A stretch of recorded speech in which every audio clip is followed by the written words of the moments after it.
Behind me is the East of England Ambulance Services Control Centre. It is one of 3 centres across the region that handle our 999 calls. However, this one, based at Broomfield Hospital in Chelmsford, is where our critical care clinicians are based as well. These clinicians listen into all the calls and decide when we need to dispatch the air ambulance to the scene of medical emergency or trauma. Let's take a look at what happens inside.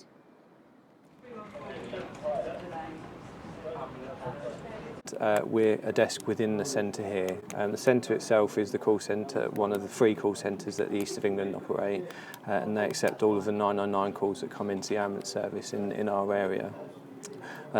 This desk here is designed to target the critically injured and unwell patients in the community and to pick them out from the thousands of other calls that the ambulance service receive. We have a series of screens here that we monitor. The CAD is a live CAD, so we watch it in real time to help us work out geographical locations and communications with the other emergency services and all of our critical care resources in the region as well. CAD stands for Computer Aided Dispatch. It's basically a computer system that allows us to prioritise the calls that come into the ambulance service. It's an algorithmic approach, so a call taker will take the call and go through an algorithm, and that will code the job depending on the severity of it, which will then dictate the response that the ambulance service will provide.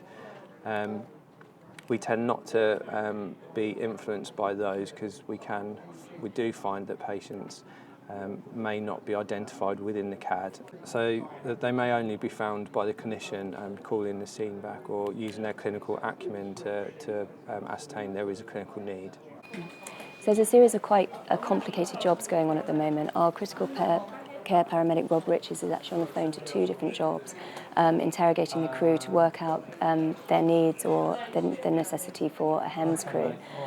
Once he's spoken to them, he then turns to his dispatcher here, who actually is the person who then calls the red phone in the HEMS crew rooms and actually tasks the HeliMed crew. Rob, in the meantime, then goes back to another call, speaking to a different ambulance crew at the scene. So it's very interesting to see the 2 clinicians working together. We had a gentleman who'd fallen from a ladder and landed, it was about a 2-metre fall, landed on his feet and had fractured his ankle. So I called that one back first just to try and establish if there were any other injuries. The caller had said that the ankle looked deformed, which is a fairly good indicator that he's fractured to us. So I called him back. It appears that it's just his ankle that is injured, so didn't send on that one, didn't send any critical care resource on that one. And then I just called the crew once they'd arrived on scene just to confirm that that was the case, which they were able to do. We also had a patient who'd fallen at home possibly a couple of days ago, who a crew had called up asking for the hazardous area response team. They're kind of specialists in difficult extrications, so they'd been asked, or they'd asked for them to help extricate this hypothermic patient. In talking to the crew, it transpired that the patient probably needed a critical care team as well, so we actually dispatched a medical team to help them out as well. And due to the distance that Hart were having to travel, we've also sent the fire service to try and help with extrication. So we've got quite a few resources at that job. That one's still ongoing. We also had a patient who'd also fallen from a loft hatch, we believe, and his wife was reporting him to be or have a reduced level of consciousness. So I tried to interrogate that one via his wife, but I couldn't get through to her. So I managed to get hold of the crew once they'd arrived on scene.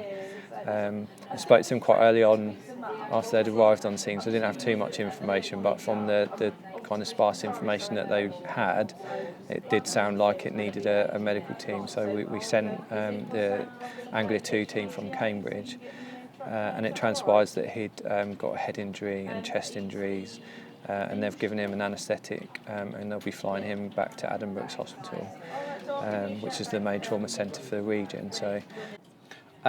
So we try and not have too many stand-downs, but we accept that we will have stand-downs.